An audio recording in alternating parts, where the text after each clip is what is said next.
Nós estamos dando início a mais um estudo aqui na Casa de Deolindo Amorim, nosso fundador no Instituto de Cultura Espírita do Brasil, nosso Jorge Andréa Sempre Apostos, presidente de honra, e todos os demais mentores que estão conosco e que fizeram o ICEB chegar até aqui e certamente nos ajudarão, continuarão a nos ajudar a levarmos o ICEB para a continuidade de sua missão. Agradecemos, portanto, Jesus, rogando-te bênçãos por sobre esses nossos amigos espirituais queridos, por sobre todos os nossos irmãos que atravessam duras provas e expiações no planeta que tão amorosamente diriges, agradecendo-te também as bênçãos que já fazes jorrar por sobre este nosso encontro amoroso, fraterno, de estudos do teu Evangelho e do Espiritismo codificado pelo nosso querido codificador Allan Kardec.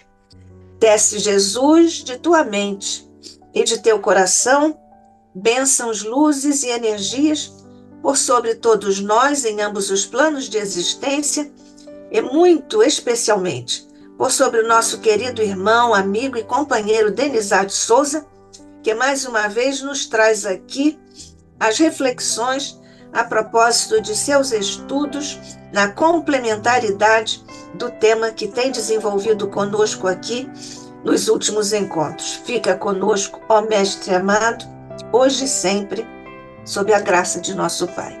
Assim seja.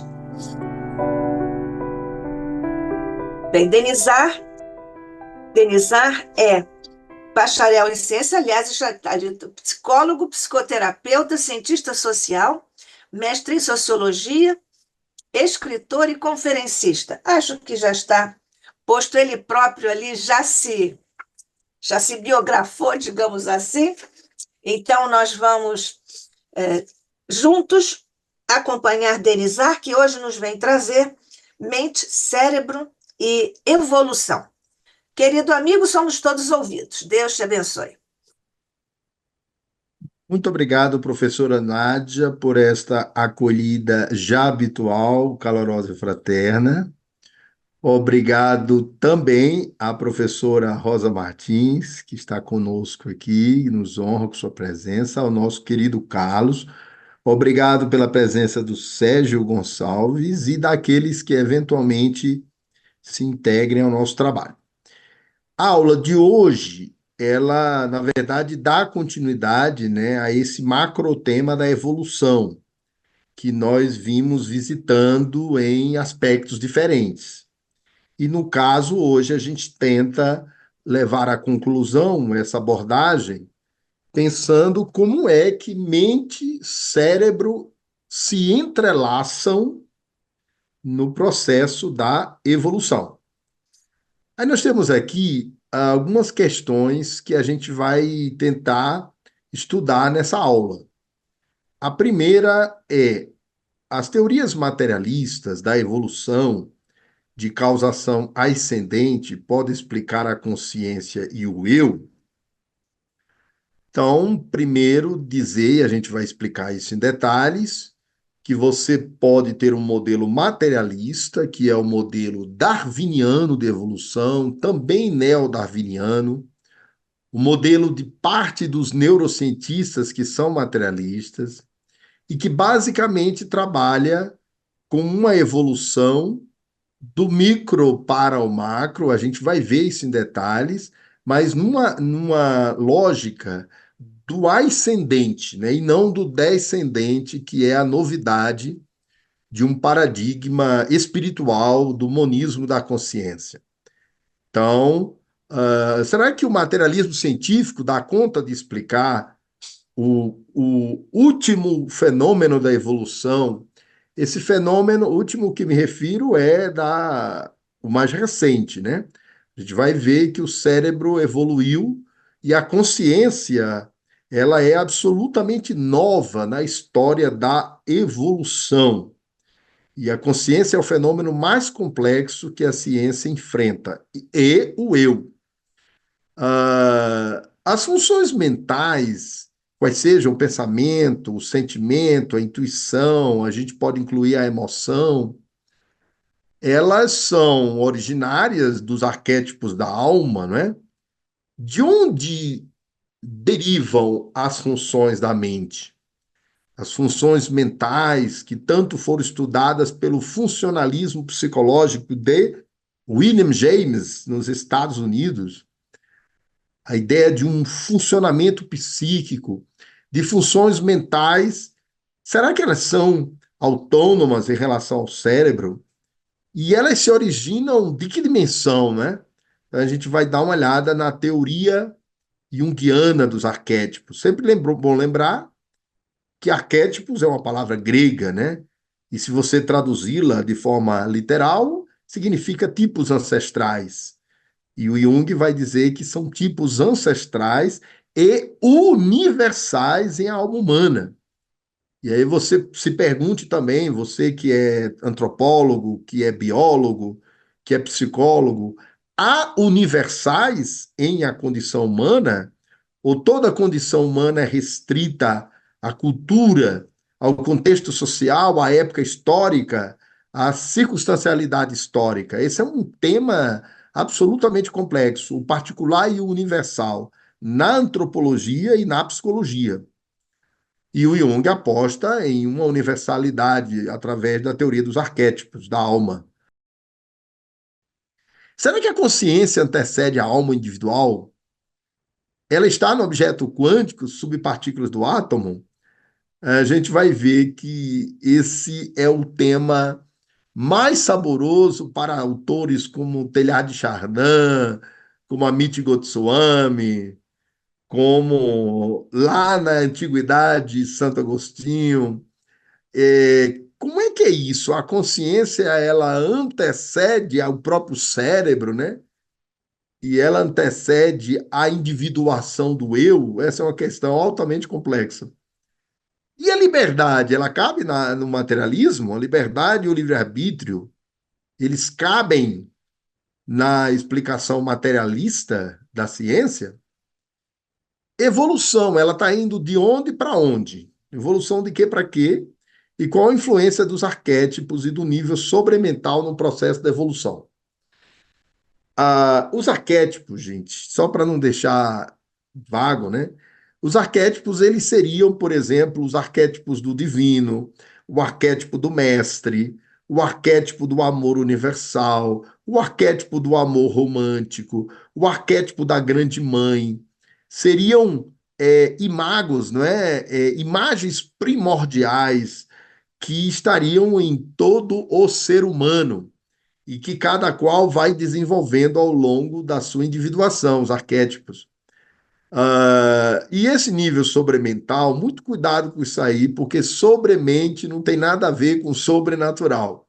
Você pensa a psique em camadas e você teria um ego e um superego abaixo desse sobremental. Né? O Freud não trabalhou com nível sobremental. O nível sobremental é o nível dos arquétipos, é o nível do universal em a mente humana. Ele está acima da mente convencional, que é a mente discursiva, que é a mente ordenada pela linguagem, é a mente histórica. Esse sobremental está acima, porque é a mente oriunda dos arquétipos da alma. Ele é sobremental. Qual o papel das emoções na evolução biológica? Vamos ver o que a gente consegue para hoje. Então, eu senti a necessidade da gente começar trazendo um pouco do cérebro, e aí, em relação ao cérebro, a gente conseguir. Gente, olha só. Esse é o corte sagital do cérebro, em dois hemisférios, né? O hemisfério direito e o hemisfério esquerdo. Se você sofre uma lesão no hemisfério esquerdo do cérebro, um trauma, ele impacta no lado direito do corpo. Ele dá, se você tem um acidente vascular cerebral no lado direito, impacta o lado esquerdo do corpo. E vice-versa. Se tem uma lesão traumática no lado esquerdo, impacta com paralisias, diminuição de movimentos, alterações funcionais e biomecânicas no outro lado do corpo. É o esquerdo e o direito impactando mutuamente. Veja que coisa interessante que eu quero trazer para vocês. Esse modelo dos dois hemisférios, ele começa aqui a nossa jornada para entender a complexidade do cérebro no processo de evolução. Entre esses dois hemisférios, há uma estrutura chamada corpo caloso. Corpo caloso. Corpo caloso junto os dois hemisférios. E esse cérebro, ele era estudado no 19, no século XIX, apenas o cérebro de pessoas mortas. Então era tranquilo estudar o cérebro de pessoas mortas na Salpêtrière, em França, estudar o cérebro pelos os estudos dos anatomistas e fisiologistas, né? Você pegava cadáveres e você ia associando partes do cérebro às suas funções. Se descobriu no século XX, né?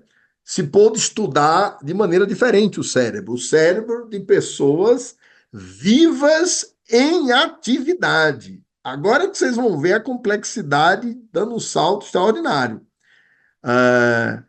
Kepler, que foi o fundador da psiquiatria moderna, moderníssima, ele nunca imaginaria que um dia a humanidade inventaria uma tecnologia, a neuroimagem, o PET scan, o monitoramento de ondas cerebrais e a neuroimagem que iria rastrear o cérebro de uma pessoa dormindo ou, se o quiserem, de uma pessoa no ato sexual, ou rastrear o cérebro durante uma caminhada, ou uma corrida, ou na prática da meditação, ou no transe mediúnico, ou no transe paranormal, ou em atividade de meditação, que é outro tema, é outro seminário sobre cérebro e meditação que nós oferecemos recentemente.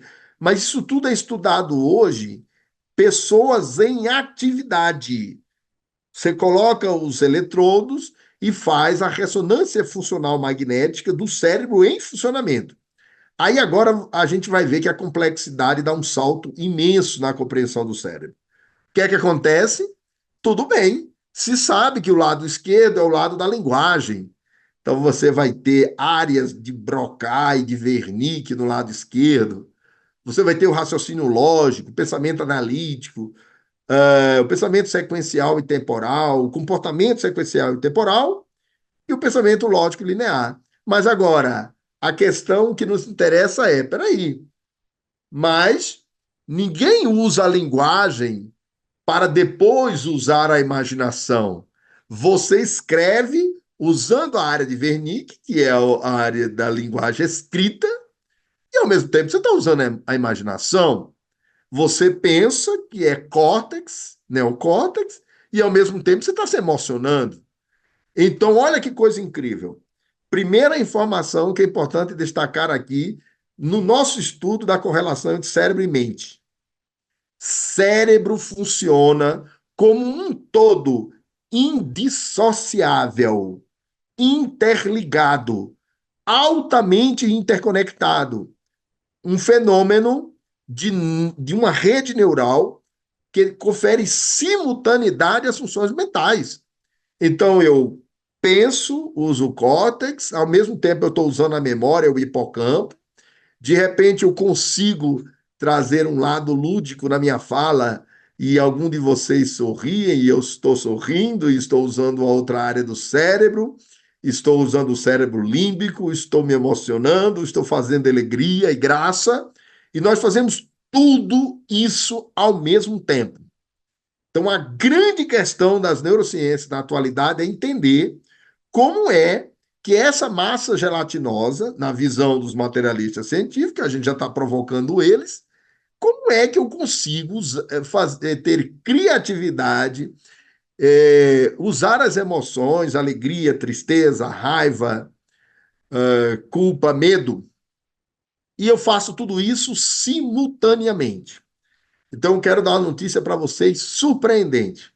Não existe uma área do cérebro, não é o corpo caloso, que tem suas funções específicas, não é o córtex e o neocórtex, que faz essa junção, não é a própria rede neural, nenhuma dessas estruturas, não é o hipocampo, não é o cérebro límbico, não é a área de Broca, não existe estrutura específica no cérebro que acione o conjunto. Isso os senhores podem checar, eu estou trazendo uma informação da neurociência, não existe o autor do cérebro dentro do materialismo científico. Pelo materialismo científico, pelas estruturas cerebrais, que são interligadas, elas se interligam, mas não tem um chefe, um comandante, um a parte pri, um fundamento autárquico, um guardião do cérebro, não tem, a evolução não criou isso, e por óbvio, né, meus amigos, ela não criou porque não precisava. O guardião do cérebro não é uma estrutura do lado físico. O chefe é a alma que os neurocientistas estão em apuros para ter que estudar essa complexidade do cérebro de uma pessoa viva que intui, que raciocina, que sente, que imagina, que visualiza no direito e mistura tudo com o esquerdo simultaneamente. Eles não sabem explicar esse fenômeno. A indissociabilidade dos fenômenos, das funções mentais. Função intelectiva racional, função emotiva emocional, função intuitiva, função criativa, função da linguagem, função da memória, tudo ao mesmo tempo. Essa é a grande questão para a gente jogar para os materialistas, para eles terem que se haver com esse problema e a gente saber que o ser humano não é explicável do ponto de vista do cérebro sem esse guardião que é o espírito, que é a alma. E aí eles ficam com dificuldade para explicar isso. Mas essa foi uma visualização lado direito e esquerdo. Os dois hemisférios são interligados pelo corpo caloso, se sabe. É o corpo caloso quem liga. Mas não tem uma estrutura que junta tudo, que põe o cérebro a funcionar simultaneamente, a ponto de acionar hipotálamo em uma experiência de prazer, na experiência de dormir, a ponto de acionar a glândula pineal a partir das 20 horas para produzir melatonina e esse comandante não se sabe quem é. Então, essa primeira provocação aos materialistas, que a gente vai fazer isso o tempo todo aqui para falar de cérebro, evolução e mente. Vamos lá, informações básicas sobre o cérebro. Como é, gente, que essa massa gelatinosa de quase 1,5 kg que chamamos de cérebro produz nossas identidades? Então, aqui a gente vai ver outro problema. Nós somos seres de continuidade, não é? Eu estou com 54, faço 55 em setembro, e por mais que eu possa identificar em transformações, mudanças, evoluções no eu que sou, na individuação que realizo, existe um contínuo nesse eu. E os cientistas materialistas, eles não sabem como é que essa identidade contínua se mantém, sendo que o cérebro se renova o tempo todo, a vida inteira. Vejamos os números. O neurônio médio, consistindo de cerca de 100 mil moléculas, é cerca de 80% água.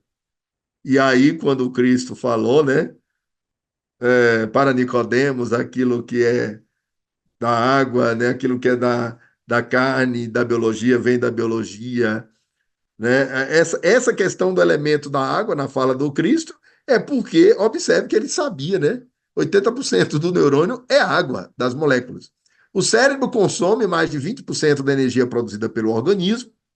O cérebro dispõe de neuroplasticidade. Até há pouco tempo, acreditava-se que só tinha neuroplasticidade entre jovens. Aí o adolescente dispunha de neuroplasticidade. O que é neuroplasticidade? É a capacidade de criar-se novas sinapses, novas redes neurais, de dar continuidade às mudanças, complexificando a rede neural. Acreditava-se quando a pessoa chegava ao fim da adolescência, vamos colocar aí 17, 18, 19 anos, a rede neural não tinha mais neuroplasticidade. Hoje se sabe, há cientistas que colocam 25 anos e outros que 30. O Wolfsinger disse que é 30 anos, quando o cérebro vai dar uma certa, vamos dizer, estacionada na neuroplasticidade. que a criança tem na forma mais intensa possível. Por isso ela aprende qualquer idioma com grande facilidade. Os circuitos neurais se renovam, ramificam-se as sinapses. As sinapses, elas são eletroquímicas. Elas são elétricas, porque há comunicação elétrica, e elas são químicas, porque elas trocam substâncias através da membrana dos neurônios.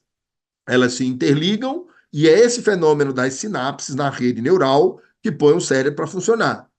E aumenta a complexidade da rede neural ao longo da vida. O cérebro funciona de forma integrada. Gente, aquele fenômeno que destacava, que estou falando de novo, chama-se holismo cerebral. É um todo indissociável. Os fenômenos mais complexos da ciência são totalidades integradas, super difícil de entender. E os especialistas ficam em apuros e a gente fica confortável na nossa especialidade, né? O biólogo na biologia, o psicólogo na psicologia, o antropólogo na cultura, o sociólogo na sociedade, na estrutura social, porque isso dá conforto. Mas quando a gente junta os fenômenos, a coisa fica muito complexa.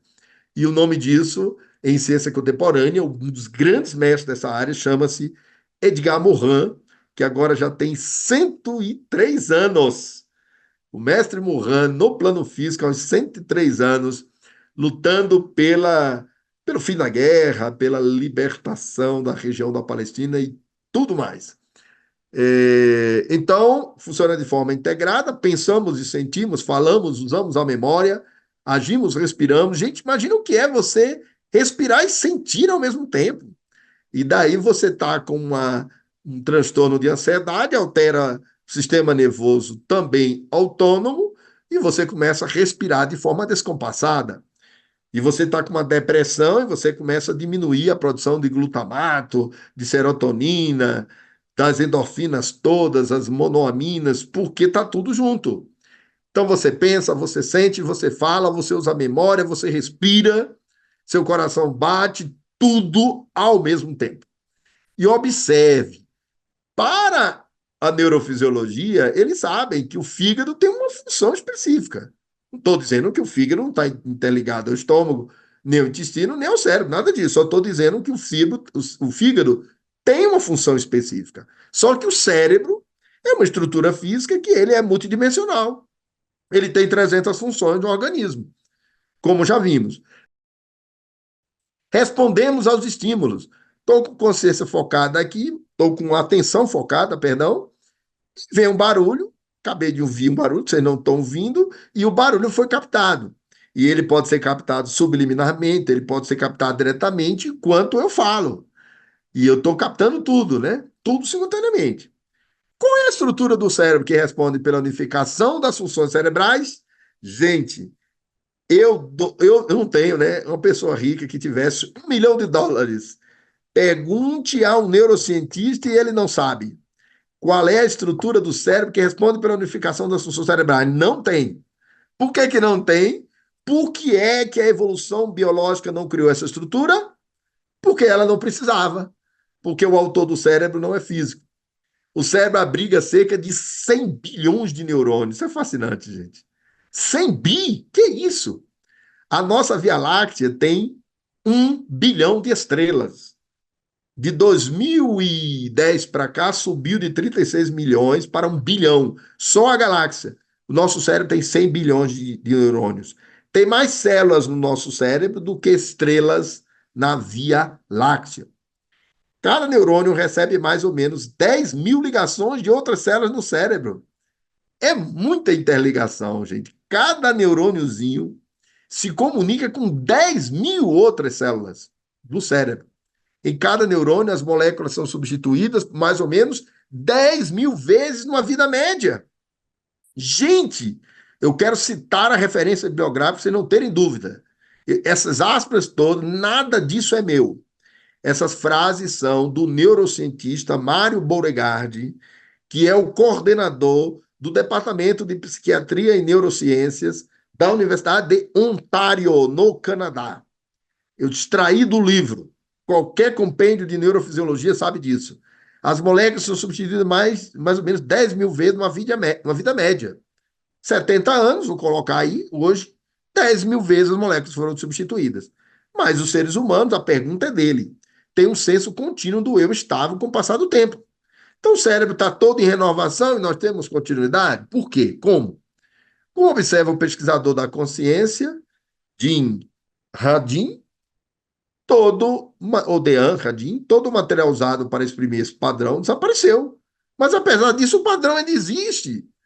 Gente, o padrão neurofisiológico foi para o espaço, porque nós mudamos tudo isso ao longo da vida. E o padrão de continuidade, estabilidade do eu continua.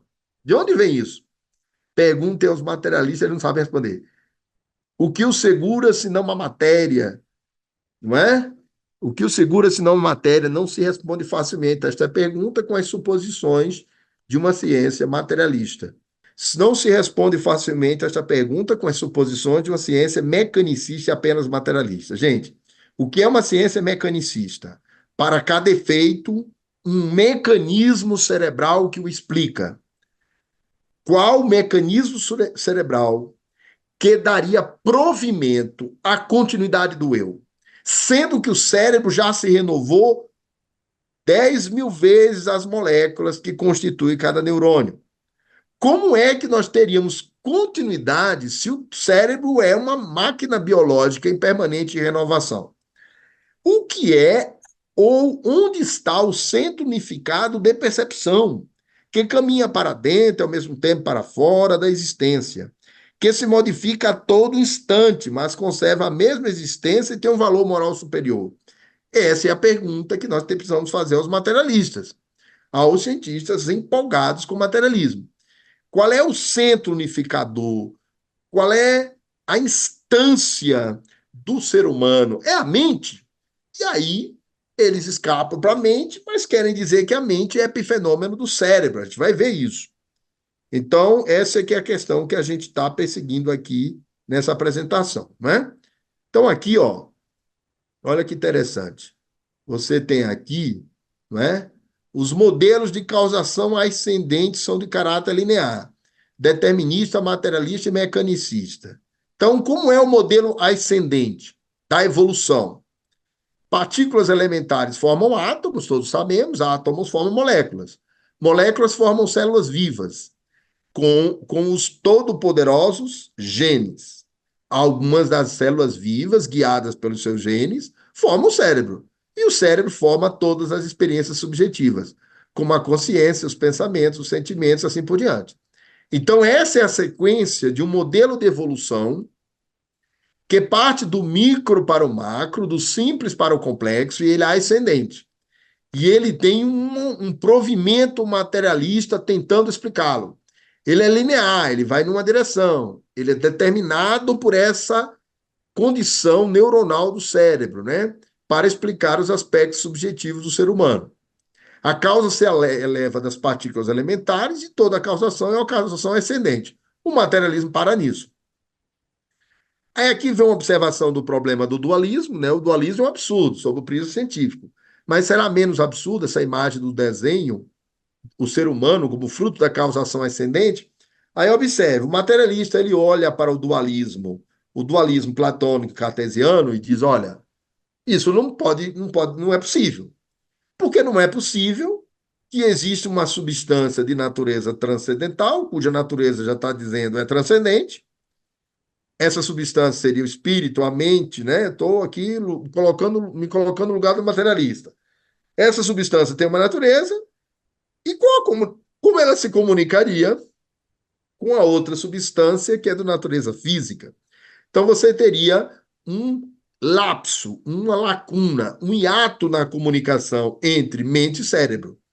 E é isso que a gente vai ver que no modelo multidimensional a mente e o cérebro estão correlacionados e atravessados pelo corpo espiritual, que já é matéria, atravessados por uma multidimensionalidade. E a gente vai reconhecer o valor da cultura, das crenças, da linguagem, do discurso e tudo mais. Mas esse dualismo, ele é um problema, os materialistas dizem, porque essas duas substâncias não poderiam se comunicar.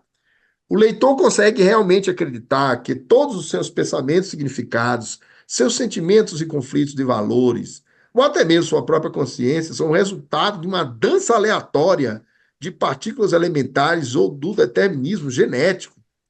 Gente, pensa bem, se a gente tira a alma do processo da constituição do ser humano, você tem uma base que é genética. E essa base ela é muito poderosa. Ela é responsável, sim, por uma transmissão hereditária de uma série de caracteres físicos e outros tantos, como o temperamento e outras questões que são ligadas a esse determinismo genético. Agora, quando você pensa a complexidade de um ser humano, a complexidade da consciência, a complexidade do singular, do subjetivo, do único, jogando isso para a genética, você fica desacreditado, não é? Que o indivíduo é um epifenômeno meramente ornamental, uma consequência secundária do movimento aleatório e sem sentido da matéria em suas células cerebrais, aí você começa a querer explicar o sujeito pela sua bioquímica. Aí você avança um pouco mais e diz, não, isso é cultural, é a cultura. E a cultura tem uma importância enorme. Mas você não chega a explicar a singularidade, a subjetividade sem a alma. O darwinismo e o neodarwinismo operam com a noção de causação ascendente e ritmo lento e contínuo da evolução. Isso aqui nós já aprendemos. A teoria darwinista é muito boa para explicar a evolução antes de nós, antes dos sapiens. Antes de nós, ela é boa, porque foi uma coisa contínua. Agora, de repente, um segmento dos primatas sofre uma alteração genética e começa a desenvolver camadas do cérebro completamente novas. Saímos do cérebro reptiliano, chegamos ao cérebro dos mamíferos e uma alteração genética conforme constitui o córtex e o neocórtex, que é a única parte do cérebro dos mamíferos e nos sapiens que é capaz de desenvolver linguagem. Sem linguagem não tem cultura. Sem linguagem não tem consciência. Do ponto de vista estritamente material. Então você tem um corte incrível. E aí o darwinismo, neodarwinismo não explica nem a consciência, nem como é que isso se deu. É o elo perdido de Darwin. Porque eles vão do simples para o complexo, onde uma mudança evolucionária necessariamente inclui o desenvolvimento anterior. E, de fato, inclui. Só não se sabe como é que nós chegamos ao córtex dessa complexidade, capaz de não só dispor de consciência de si, eu sei que sou no mundo, e eu sei que sou no mundo de um jeito particular que é só meu. Eu sei que sou e funciono, apesar de compartilhar a mesma biologia com 8 bilhões de outros seres humanos, eu sou único e todo indivíduo é singular e único, acumulando lentamente mudanças adaptativas, ponto a ponto, sob a pressão ambiental da necessidade do acaso. Isso aí é o darwinismo. Né? Segundo o darwinismo, as espécies melhor adaptadas às mudanças ambientais tornam-se aptas à sobrevivência. Isso é darwinismo puro. Aquelas que respondem com adaptação sobrevivem. As que não respondem desaparecem porque não adquiriram novos caracteres. Princípio da seleção natural. A evolução é como uma prosa contínua, modulada por sinais de pontuação, vírgulas e pontos. Agora vamos lá. A evolução até os sapiens foi uma prosa contínua. E ela foi modulada por quê? Por vírgulas e por pontos.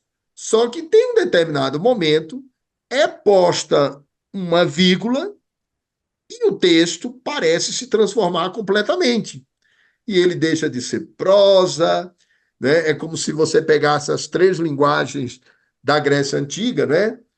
Você pegasse tragédia, você pegasse comédia e drama. E você estava na tragédia e no drama, que tem correlações, e você pula para a comédia. São textos com configurações completamente diferentes. Esse salto é algo da ordem da mais alta complexidade para a própria ciência. O darwinismo é uma teoria da evolução de ritmo lento, ponto a ponto. Só pode explicar a prosa contínua. Qual o mecanismo rápido por detrás do ritmo da evolução? Então você tem um surto evolucionário que não tem mais que data de nós 1 milhão de anos foi o tempo que os primatas precisaram para chegar nos sapiens, naquela escala toda que já conhecemos e vimos. qual o mecanismo por trás do ritmo da evolução? Seria a reencarnação uma vírgula ao invés de um ponto na prosa evolucionária? Agora a gente começa a juntar três dimensões. Ótimo. Existe a ontogênese, existe a palingênese e a filogênese. Na primeira parte, nós temos o que? Filogênese, evolução das espécies. É a evolução do coletivo para o individual, para a marca individual. A filogênese está bem explicada. Aí, quando chega na constituição de um ser novo como um ser humano, e aí você já tem a ontogênese genética do homem, já começa a se complicar, né? E aí nós vamos dizer que a palingênese, que é a reencarnação, é essa vírgula que vai nos dar a possibilidade de entender, bom, como é que seres que podem ter reencarnado em outros planetas, que podem ter trazido um campo vibratório novo, um corpo espiritual novo, um corpo quântico modificado, uma condição vibratória diferente, gerou um novo rumo, pensando os planetas de maneira solidária. A gente pode colocar o planeta Terra na era dos planetas primitivos, né? Aí, há 1 milhão de anos atrás, e a entrada de um campo vibratório novo. Alguma coisa da ordem do imponderável, do quântico, do espiritual, do novo, do transformador impactou essa história evolucionária. E aí as reencarnações vai garantindo uma individuação de cada ser ao seu modo e ao seu ritmo. Ela seria a vírgula. Então, gente, leiam para mim, por favor. Modelo de causação descendente da evolução. Pronto, era isso aí. Então você veja, o modelo de causação descendente, a gente volta a ele novamente. A causação descendente, a causação ascendente a gente já viu, agora a gente vai ver um modelo muito mais complexo. Vamos imaginar e entender isso aqui agora. Vamos entender que Deus é eterno e que existe uma consciência cósmica eterna. Ela sendo eterna, ela é anterior ao tempo, ela é anterior à matéria, ela é anterior ao espaço, ela é anterior a tudo, todo e qualquer universo que possa ter existido e vir a existir. Isso é a eternidade de Deus. As pessoas não sabem, mas quando o universo que nós conhecemos, não sabem não, né? Alguns não viram isso ainda. 14 bilhões de anos. O universo que a gente conhece, ele gerou ao mesmo tempo matéria, energia e tempo. O tempo é a criação desse universo aqui. Começou a 14 bilhões. O que é que existia antes? Kardec perguntou no Livro dos Espíritos. E os espíritos tiveram a humildade de dizer que eles próprios não sabiam. E aí eles fazem uma pergunta: podeis imaginar a eternidade divina em algum momento inativa? Mas isso nem nós sabemos. Está lá no capítulo 1º das causas gerais do universo. Às vezes a gente espírita quer responder todas as perguntas e os espíritos sábios dizem abertamente: eu não sei, nós não sabemos. Isso é importante destacar, viu, gente? Essa humildade intelectual deles. A causação descendente e divina é o princípio organizador durante períodos de ritmo acelerado. Então você tem um impacto que vem de outra dimensão. Vem da consciência cósmica, vem dos arquétipos, né? Essa consciência, ela está comandando o universo inteiro. Ela está movendo, né? Em Deus nos movemos. Nele estamos. Então, essa consciência cósmica, ela está lançando suas ondas, como diz André Luiz, é o fluido nervoso de Deus. Estamos mergulhados no plasma divino. Estamos mergulhados no hálito divino. E quando esse hálito chega na matéria e quer alterar alguma coisa, o que acontece? É a primeira fase. Agora a causação descendente e divina. Descendente de uma consciência cósmica. É o princípio organizador durante períodos de ritmo acelerado. Então, isso é a hipótese do Amit Goswami, que eu acho que totalmente coerente com a visão espírita. Num dado momento, a consciência cósmica impacta. Alguns dirão é o Cristo planetário, é o governador espiritual da Terra, energias novas, espíritos que imigraram para a Terra. Não importa. O importa é que há uma causação agora que já vem completa e impacta em um outro nível, que não é biológico, num período de ritmo acelerado. Nesses períodos, Deus intervém, por assim dizer, e cria novas espécies. Mas não do zero, e sim a partir das manifestações existentes. Então aqui a gente se distingue dos criacionistas, gente. Nós não somos criacionistas. No criacionismo bíblico tradicional, não somos. Não é uma criação a partir de um marco zero. É uma criação em que uma dimensão espiritual impacta a biologia, impacta num determinado momento e começa a alterar o campo mais próximo do espiritual, que é o genético, que é da intimidade, que lastreia, que rastreia a evolução biológica. É ali que o campo espiritual mexe e começa a gerar alterações genéticas. Nessa ótica aqui chamada evolução criativa. Por que criativa? Porque tem um desenhador, porque tem um designer criativo, porque não é mecanicista, porque não é cego, porque não é o resultado da dança dos neurônios, da dança dos genes. É criativo porque tem um criador. As teorias criacionistas do desígnio inteligente, bem como da Vinícius, ficam válidas grosso modo.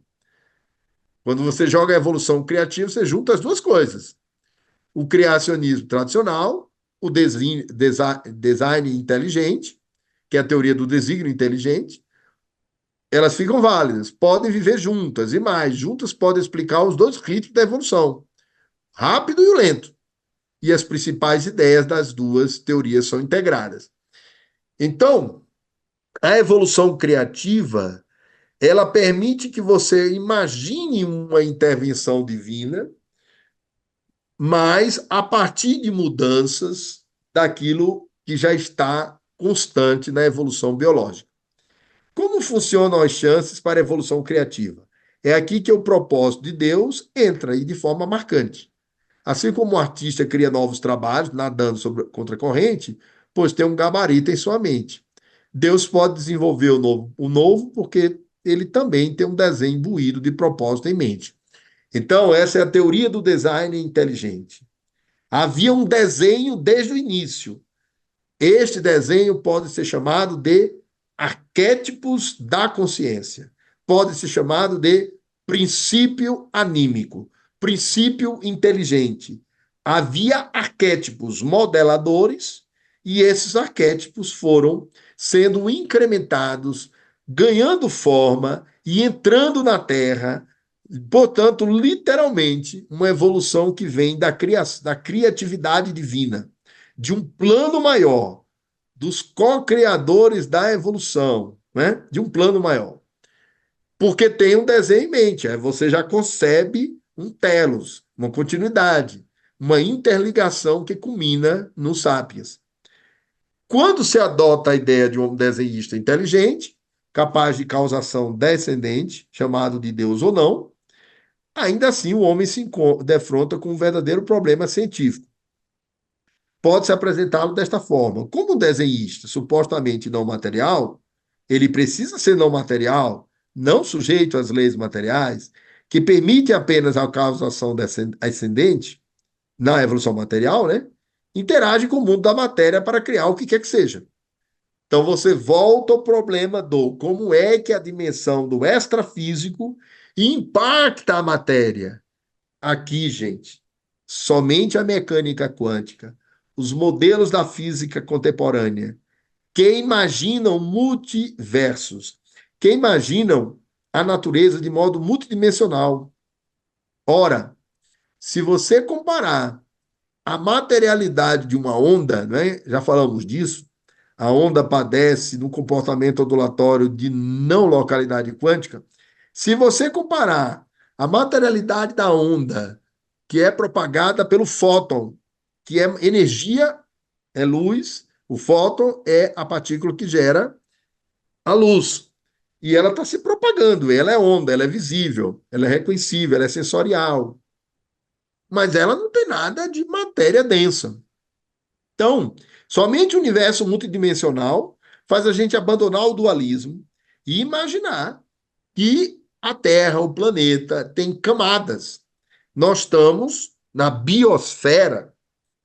Eu lembrei agora do André Luiz Peixinho, que gostava de falar de noosfera, que é o modelo do telhado de Chardin. Depois você tem uma psicosfera. Depois você tem uma cristosfera, uma esfera do divino. Ora, são camadas interligadas e interdimensionais. Quando uma determinada camada vibratória do extrafísico, do sutil, impacta a matéria, você tem um desenhista atuando, né? Essa é que é a questão. De novo, eu peço que leia o tópico. O materialismo científico explica a consciência e o eu? Gente, na hora do materialismo explicar a consciência que valora, ele não consegue explicar nem para que serve a consciência. Existem biólogos, existe correntes da biologia que diz para que apareceu a consciência, por que apareceu, como é que a biologia explica a consciência. Quer dizer, é o contrário. A consciência, se você pensar no Sapiens, no atual estágio, ela é até ter consciência de si. Nós somos a única espécie capaz de se matar. Então, se você pensar em termos materialistas, você diz assim: bom, a consciência complicou a evolução. Nós somos uma das poucas espécies, tem raras espécies. Existem algumas aves que são monogâmicas, que quando um parceiro morre, ela vai lá e se suicida. Isso a professora Rosa Rita Martins sabe disso. O Edgar Morin cita isso e vários biólogos. É um exemplo incrível de algumas aves que ficam tristes e se matam quando o parceiro morre. Existe. Mas é raríssimo na natureza o suicídio. O ser humano é o único ser que, portando consciência, ele usa a sua liberdade e é capaz de destruir sua vida biológica. Observem. Do ponto de vista evolucionário, você pergunta para que serve a consciência. Qual é a função da consciência? Não tem explicação. O que é a consciência? A consciência como uma consciência que valora. Ora, a consciência foi o momento da evolução em que essa evolução gerou um ser que é capaz de acreditar em algo externo a ele, acreditar na vida espiritual, imaginar a imortalidade da alma, né? Tudo isso. Então, a consciência de si, a consciência do mundo, a consciência de seus valores, a consciência em conflito com o eu e o eu individualizado é absolutamente complexo e difícil para o materialismo explicar. Há duas atitudes materialistas de generalizada aceitação.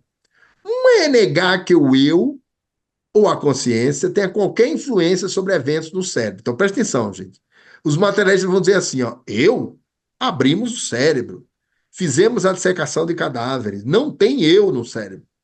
Tem uma estrutura neurofisiológica, em contato com a cultura e a sociedade, vira alguma coisa da ordem do ser humano, mas não existe um eu específico, um eu singular.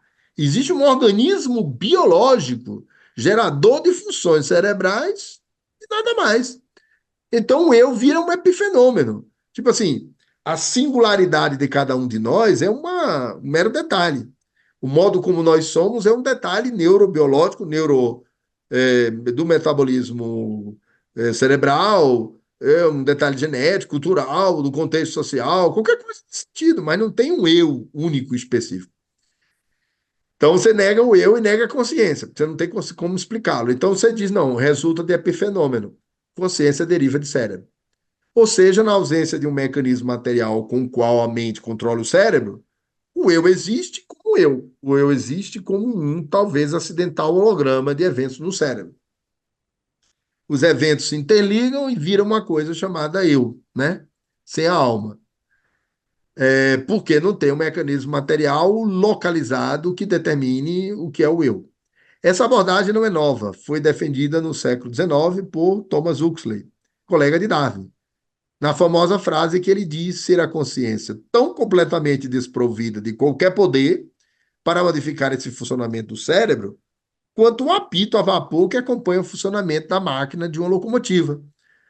Aí os caras começam a fazer piada. Bom, o que vocês chamam de mente, consciência, espírito, não tem poder nenhum sobre o cérebro. E aí eles ainda desafiam. Use a sua mente para alterar o cérebro. Aí aqui eu já vou logo dizer que a única experiência que já foi demonstrada, o único estado de consciência em que o sujeito usa voluntariamente a sua própria mente para alterar o cérebro, essa experiência se chama meditação. Os neurocientistas estão estudando os estados meditativos. E o indivíduo altera a função cerebral, como, por exemplo, vou explicar para vocês. Existe um fenômeno na nossa existência chamado piscadela atencional. O que é piscadela atencional? O cérebro, se nós disponibilizamos uma sequência de palavras, de estímulos visuais e de conteúdos, o cérebro vai pontuando um a um, e a tarefa no final vai dizer o que que você viu. A imagem do elefante, uma palavra amor, uma frase poética, você vai tendo que ver. Aí o que acontece? Quando isso é acelerado, a gente dá conta da primeira e da segunda, porque o cérebro está dando conta do conteúdo anterior, na terceira em diante, quarta, a gente se perde. Porque o cérebro está processando a informação. O que é que fazem os meditadores experientes? Isso é uma pesquisa feita no Departamento de Psicologia da Atenção, no laboratório da professora de uma neurocientista, está citado no livro Cérebro e Meditação. Pegaram o grande meditador, que é Mathieu Ricard, colocaram os eletrodos nele e puseram ele para observar imagens e conteúdos em sequência.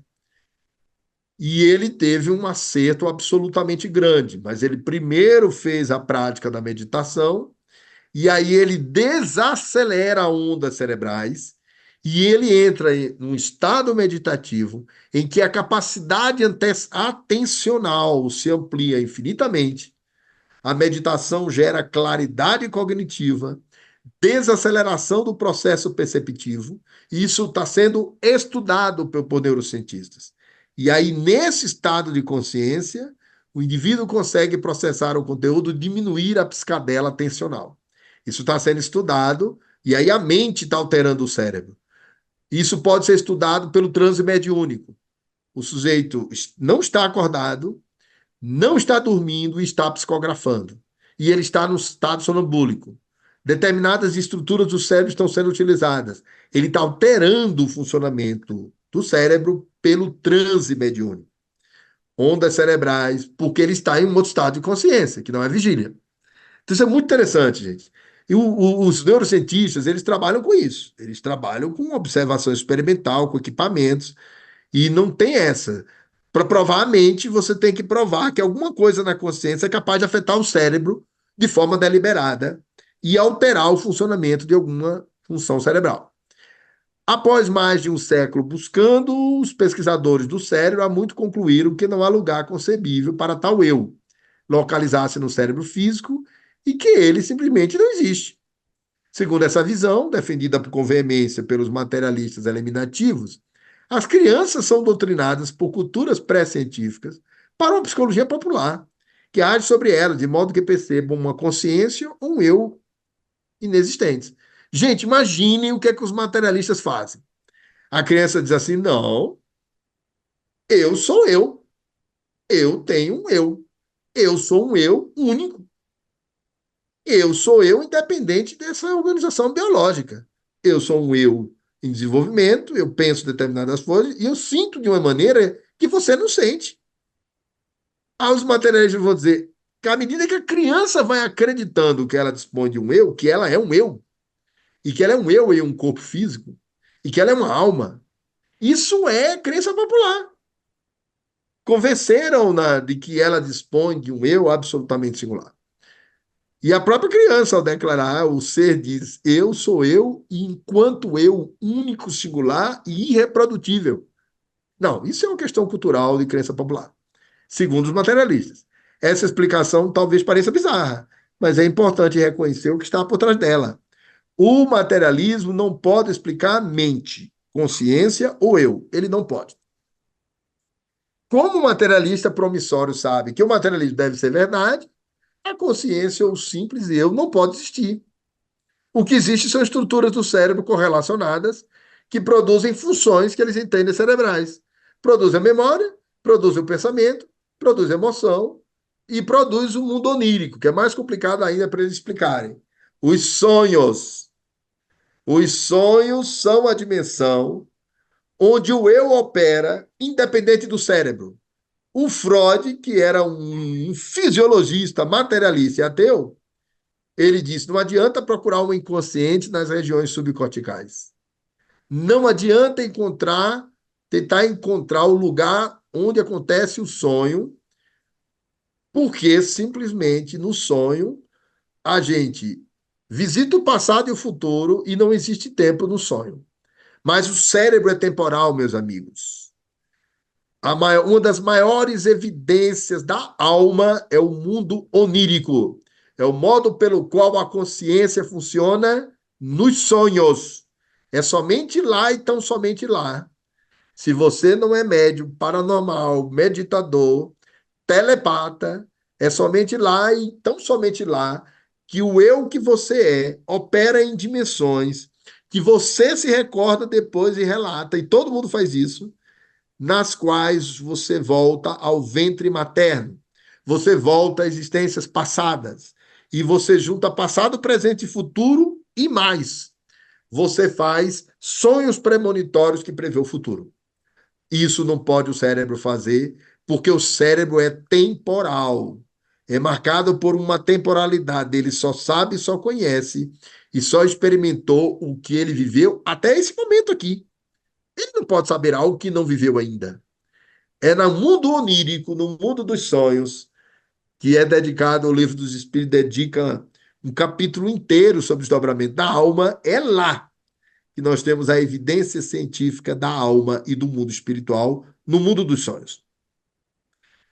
O materialista nega a consciência humana com maior grau de certeza do que o fundamentalista americano nega que a evolução ocorra. Porque o materialista acredita honestamente ter o apoio da ciência atual, que ele entende como materialismo aplicado.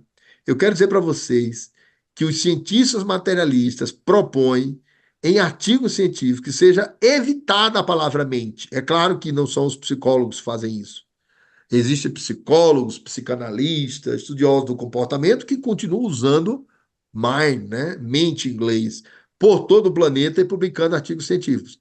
Mas os neurocientistas materialistas dizem: olha, vamos falar de mente, não existe mente, não existe eu, não existe a mente, o eu, o espírito. Existe o cérebro e suas funções. Eles querem, esse nome é eliminativo, porque eles querem eliminar da agenda da pesquisa e da linguagem da ciência o espírito, a mente. Então, gente, olha só. E a liberdade cabe no materialismo científico? Isso. E o livre-arbítrio? Ele cabe no materialismo, né? Na visão materialista, liberdade significa que as forças deterministas que impulsionam os circuitos neurais por dentro, genes, circuito cerebral, neurotransmissores, não são opostos pelas forças deterministas que os impulsionam por fora. Isolamento social, condenação religiosa, leis, né? Isso. Então, o que acontece, né? Na visão materialista, você tem duas dimensões que, para eles, tem que explicar tudo. Genes, funcionamento de cérebro, circuito cerebral, neurotransmissores. Algumas pessoas são mais dotadas de glutamato, de serotonina, melhor dotadas de monoaminas. Aí tem humor melhor, que tem esses neurotransmissores. Algumas pessoas teriam o gene disso ou daquilo, né? E aí tem que explicar pelo gene, pelos neurotransmissores, ou então pelo outro lado, quer dizer, como é que essas duas dimensões deterministas, ou são forças biológicas ou forças sociais. O materialista não sai disso, não pode sair disso. E aí o doutor Amit Goswami diz, difícil explicar seres como Mahatma Gandhi, é, William Shakespeare, Leonardo da Vinci, Chico Xavier, Beethoven, Mozart, por essa neurobiologia, neurofisiologia e pela cultura. Porque todos estes seres, Jesus Cristo, eles estão muito além da sua época. Gente, o Leonardo da Vinci, ele foi um sujeito que entrou em neuroanatomia, ele descobriu várias funções dos órgãos, porque ele fazia dissecação de cadáver, na época era proibido. Leonardo da Vinci, o mesmo que pintou a Mona Lisa e a Última Ceia. Leonardo da Vinci descobriu vários órgãos. Ele era um engenheiro, ele desenhou uma bicicleta e um helicóptero. Numa época, o Leonardo da Vinci desenhou o helicóptero. Ele só não podia construir, porque a física não tinha descoberto as leis da aerodinâmica ainda. Não tinha peça, não tinha indústria, mas Leonardo da Vinci desenhou um helicóptero, desenhou uma bicicleta, desenhou uma máquina a vapor e descobriu uma série de funções do organismo, inclusive do sangue. E como é que você explica Leonardo da Vinci por cultura, por época, por crença, por genética? Quanto mais individual é o ser, mais a ciência fica complicada para explicá-lo. Porque a ciência explica organismos, hereditariedades, biologias contextualizadas em sociedades e nada mais. Não existe alma, segundo os materialistas. Então eles se enrolam com isso. Nenhuma dessas forças está sujeita à racionalidade. Porque a racionalidade não tem validade independente. Não existe um cogito racional, um eu racional, um ser que pensa e pensa sobre o próprio pensamento porque pensa independente da matéria. Não existe o espírito para o materialista, gente. Não existe um ser consciente, nem anterior, nem criado por Deus, nada disso. Então não existe nem a própria racionalidade. A racionalidade é uma construção cultural, inventada pela cultura, nada mais do que isso. Numa carta aberta, sem a intenção de ser irônica à comunidade ateia, Tom Clark, diretor do Instituto Tecnológico de Massachusetts, nesse caso do Centro de Naturalismo de Massachusetts, né, aconselha que a negação do livre-arbítrio aumenta nossos poderes de autocontrole. Encoraja políticas baseadas nas ciências, efetiva e progressista, em áreas como justiça criminal, desigualdade social, saúde comportamental e meio ambiente. Então é o seguinte, se você elimina qualquer ideia de um justnaturalismo, de uma liberdade natural, de uma liberdade íncita pela possibilidade de escolher que é tão só da alma, tão só do ser consciente, né? O que que sobra? Sobra esse exemplo que é dado aqui ao final, né? Que o autor vai dizer, bom, se um computador quebra, você não condena ele à prisão, você troca as peças. E eles buscam exemplo, gente. Essa coisa é interessante. Eu vou dar um exemplo para vocês entenderem como é que está essa complexidade hoje. Vejam bem. Imaginem que uma pessoa cometa um crime. Aí ela cometeu um crime de trânsito. Ela discutiu com uma pessoa e, de repente, ela, num momento de fúria, ou deu um golpe, ou atirou e tirou a vida de outra pessoa no trânsito. Aí ela é presa aqui ou nos Estados Unidos, digamos esses Estados Unidos, a depender do estado ela pega até prisão perpétua, ela vai ser condenada e tal. E durante o processo, a medicina legal, os advogados pedem exames dos cérebros do sujeito, porque pouco depois apareceu uma formação tumoral em uma área do cérebro que é inibitória do comportamento, certo? Existem áreas do cérebro que controlam os nossos impulsos. O hipotálamo tem a ver com isso, uma lesão hipotalâmica pode perder controle dos impulsos, é, lesões em determinadas áreas do cérebro podem diminuir a capacidade de distinção. Nem precisa falar das substâncias psicoativas, drogas, que alteram o funcionamento do estado de consciência, mas imaginemos uma formação tumoral. Aí, ao longo do processo, descobre que o indivíduo está com um tumor numa área do cérebro que controla os impulsos, e aí os neurocientistas dizem, está vendo? É o cérebro. Foi o tumor que impediu do sujeito controlar os impulsos dele. Então, os neurocientistas, eles vão buscando esses elementos para tentar provar que a mente é somente cérebro. E a autonomia vai indo assim, usando popularmente a linguagem, para o ralo. Não tem liberdade no materialismo. Não tem liberdade, não tem autonomia do eu, não tem nada disso. Autocontrole, claro que não parece reconhecer que, numa explicação materialista do ser humano, não há eu controlador, nem eu para controlar. Existem organismos biológicos, dispondo de uma consciência que eles chamam de razão ou pensamento, mas não há um eu controlador, nem eu para controlar, gente. Não existe esse eu. E, portanto, não há uma atribuição de responsabilidade sequer. Somos máquinas biológicas. Vocês vejam que o sistema penal desaba. Se você não admitir a responsabilidade do ser humano perante seus atos e, portanto, uma consciência reguladora nele, você desresponsabiliza a pessoa. Isso vai acontecer quando a pessoa em surto psicótico pratica um crime, né? Ou, por exemplo, nos casos de inimputabilidade por esta ou aquela razão de natureza neuroquímica.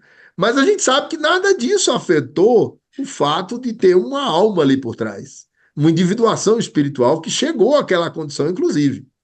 Em consequência, suas propostas políticas efetivas e progressistas baseadas na ciência não são oferecidas por um eu a outros eus, mas impulsionados por um objeto a outros. Gente, eu quero chocar vocês de propósito. Cérebro é objeto, não é sujeito. Se não há um sujeito autárquico, se não há um sujeito anterior ao cérebro, se só houver cérebro, cérebro é objeto. Então é um objeto se relacionando com outro objeto. O sistema nervoso central é biologia apenas, é hereditariedade, nada mais. É também cultura, mas é objeto, não é sujeito. Agora, tudo isso ganha outra configuração quando você interpõe o lugar da alma. Nisso aí eu estou terminando. Então, um exemplo desse problema é oferecido sem querer pelo biólogo evolucionista britânico Richard Dawkins. Atacando o princípio da punição no sistema legal, ele escreve: como cientistas, acreditamos que o cérebro humano, embora talvez não funcione da mesma forma que os computadores feitos pelo homem, são com certeza governados por leis da física. O cérebro, estrito senso falando, para os neurocientistas materialistas, para os biólogos materialistas, para as neurociências, são governados por leis da física. Quando o computador pifa, nós não o punimos. Identificamos o problema e consertamos, em geral, pela substituição de uma peça danificada, de software ou hardware. Você chega nisso na compreensão do ser humano. Vamos para essa aqui, ó. As 4 funções da consciência conforme a visão das tradições espirituais. Evolução de quê para quê? Então, a evolução, diferente do modelo darwinista, já vem de modo consciente desde o início. Esse é o monismo da consciência, é a evolução ascendente e não descendente. A evolução que já vem com uma protoconsciência modeladora desde o início. Se você tira o princípio inteligente, o Espiritismo chama de princípio inteligente, essa teoria aqui vai chamar de arquétipos da consciência. Edgar Morin chama de protoconsciência. Se você tira a consciência primordial do início, você não explica como é que chegou no Sapiens. Porque existe um processo de aumento de autoconsciência. A consciência existe nos animais? Existe. De grupo. E uma individuação inicial. Então, a individuação é primária nos animais. Existe uma consciência de grupo. Cada grupo de animais tem um comportamento que é consciente a partir das possibilidades genéticas daquela espécie, do tipo de cérebro que eles dispõem, lhes dão uma alma-grupo. Agora, a evolução já está lá. A consciência já está, desde o início, regulando o processo. É por isso que há continuidade e descontinuidade criativa. Evolução de quê para quê?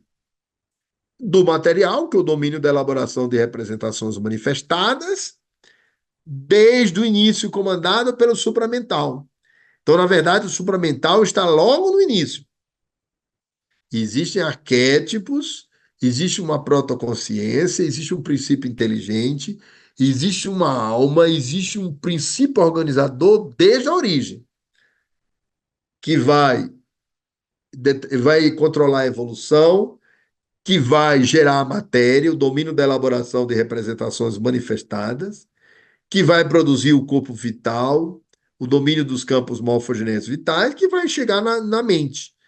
Agora eu pergunto para vocês, quantos de nós chegamos só no nível mental? E quantos já estamos fazendo aquilo que o Jung chamava individuação? Encontrar-se com os arquétipos supramentais. Quantos? Quer ver o que é a mente? É a mente convencional, é a mente discursiva. Evito a dor, busco o prazer. Evito a morte, busco a vida. Busco o ganho pessoal, evito o prejuízo. Prolongo minha existência física, cuido da minha prole, tenho algum sentimento gregário de grupo e funciono em emoções básicas: alegria, tristeza, medo, raiva. E tem alguns afetos. Agora, onde está o amor universal que o Cristo pregou? Está no mundo dos arquétipos, que só a individuação faz nós visitá-lo. É supramental. A coisa agora é mais profunda.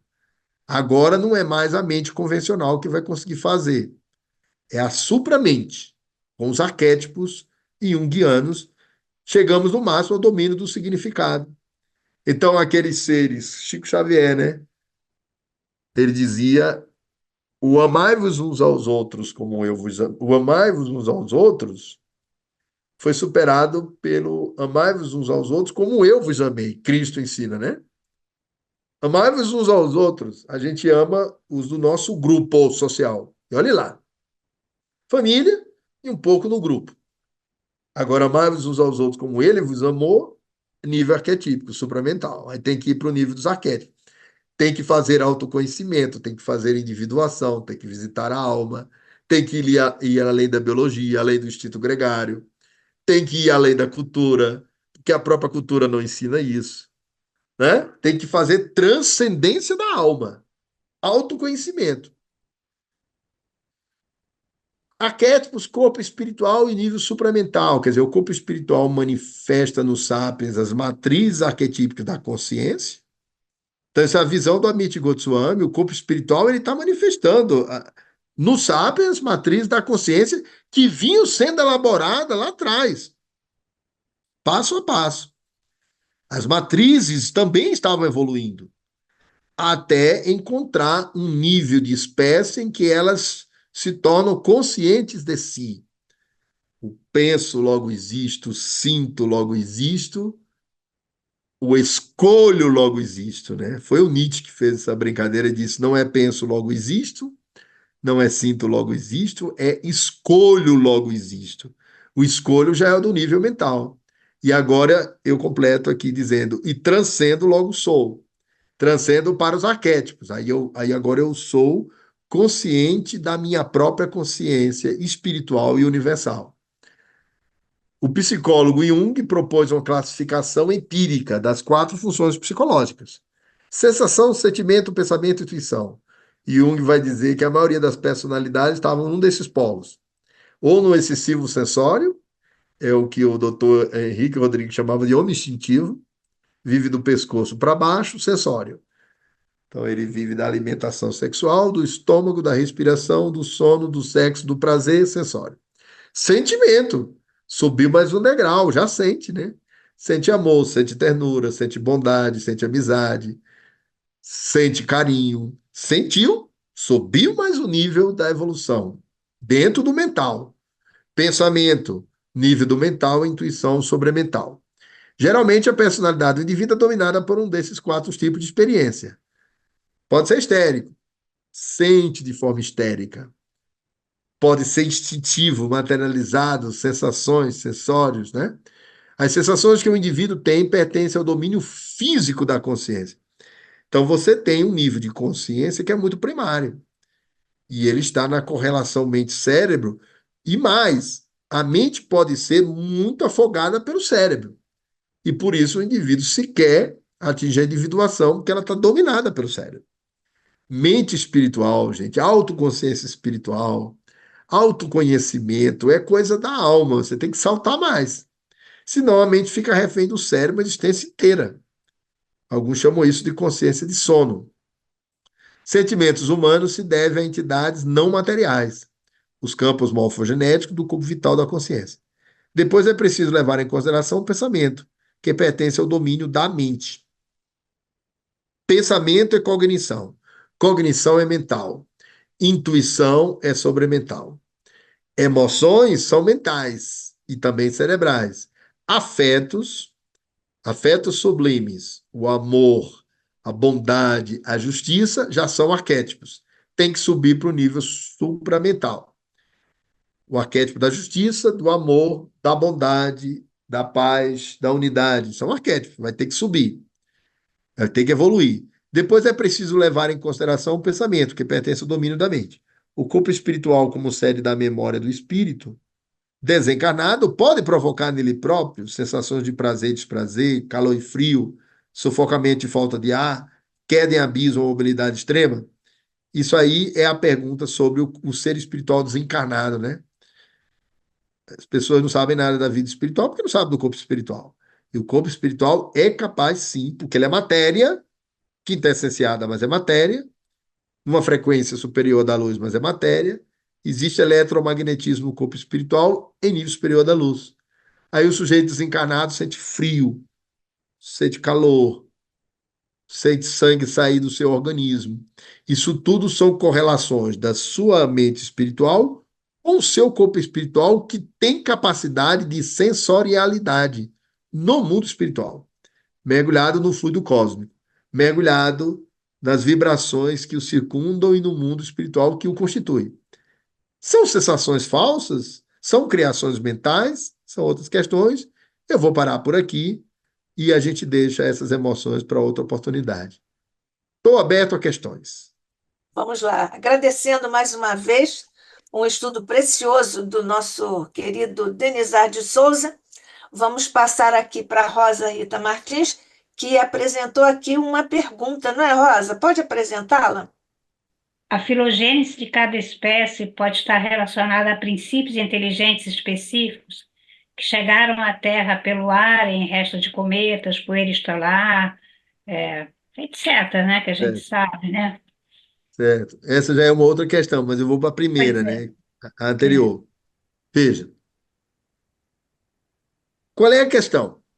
A física quântica, ela de fato vai dizer matéria é energia e movimento. A energia e movimento que nós conhecemos, ó, a física hoje reconhece o plasma, o vácuo, o eletromagnetismo e a gravidade. As quatro forças principais da física ela reconhece: o plasma, o vácuo, o eletromagnetismo e a gravidade. Muito bem. Qual é o espectro? Onde é que nós chegamos? Matéria, energia e movimento. Isso é base da física quântica. Só que a energia e movimento que nós conhecemos é o espectro da luz. Então, tudo que está no espectro da luz, o universo que nós conhecemos, está no espectro dessa energia que vai constituir a matéria, só que atingiu um máximo de velocidade, 300 mil quilômetros por segundo. Tudo que existe além da velocidade da luz nos coloca em universos paralelos. Aí o que a professora Rosa Martins está perguntando é: a física quântica já não intui o mundo extrafísico? Já não intui universos paralelos? Intui. Porque ela diz: qualquer partícula, a energia. Gente, é preciso ficar claro para todo mundo o seguinte: esse corpo visível que nós estamos vendo aqui, de todos nós, ele é luz coagulada. Os nossos elétrons é a mesma luz da luz do Sol, só que condensada em uma outra velocidade. Então, os elétrons é luz condensada em uma velocidade e frequência diferentes. Toda partícula tem frequência e comprimento. Então, ela está numa frequência, num comprimento, numa velocidade. Bom, mas ela é luz. Se ela voltar à velocidade da luz, ela vira luz de novo. Por isso que os físicos dizem, nossos corpos são luz condensada. Ótimo. O máximo de velocidade do universo que nós conhecemos é a velocidade da luz. A gente só conhece a luz. O que é ultrapassar a velocidade da luz, o que é que os cientistas já fizeram? Pegaram partículas, fizeram as partículas serem aceleradas artificialmente, basta chegar à próxima velocidade da luz ou romper a barreira. Elas desaparecem. Isso não é metafísica. O problema. Aí agora a professora Rosa Martins está coberta de razão. Se você pegar uma partícula que ela existe no universo da luz, aí você acelera ela numa velocidade superior da luz, sabe o que acontece? Desaparece. Ela desaparece em um ponto e reaparece no outro. Quando ela desaparece, ninguém sabe por onde ela passou, só se sabe que ela reapareceu. Opa! Então é possível que exista um espectro interdimensional, existe uma dimensão de realidade que nem é matéria e nem é luz. É alguma coisa superior à velocidade da luz. Opa! O mundo espiritual de que os espíritos amplamente demonstraram e demonstraram ao longo da história da humanidade. Os espíritos estão por toda parte, em todas as épocas, nos sonhos, na mediunidade, em todas as culturas. Não existe cultura sem espíritos. Eu quero fazer uma afirmação antropológica, que mesmo os antropólogos que não acreditam na vida espiritual sabem disso. Não existe qualquer cultura sem o sagrado e seus mortos. Toda cultura tem sagrado e tem mortos, mortos se manifestando. Não é mortos na imaginação, mortos se manifestando nos sonhos. O sonho mais universal da mente humana, o Freud reconheceu. É o sonho com os nossos mortos. Sigmund Freud disse: é incrível como o ser humano sonha com seus mortos. Onde estamos quando sonhamos? Onde estamos quando dormimos? Estamos num universo paralelo que nem é luz nem é matéria e que está além da velocidade da luz. Mundo espiritual não é a matéria condensada na velocidade, no espectro das forças físicas que nós conhecemos. Não é. É uma matéria que o Kardec teve que usar a metáfora do quintessenciado para dizer: mundo espiritual está em uma dimensão que não é a matéria densa. Então, isso está certo, a professora Rosa tem razão. Agora, a física não tem experimento em laboratório. Os físicos quânticos não são capazes de dizer por onde a tal da partícula passou. Existem 17 níveis de subpartículas. E quando elas alteram essa velocidade delas, quebram a barreira da luz, elas desaparecem, elas vão e voltam, elas estão de modo interdimensional. Daí surgiu a teoria dos universos paralelos, multiverso e tudo mais. Então a intuição está correta, mas não tem experimento de laboratório, professora. A única coisa que eles podem dizer é um físico quântico não tem como no laboratório dizer o que é que existe entre a matéria densa e a barreira da velocidade da luz. Não tem.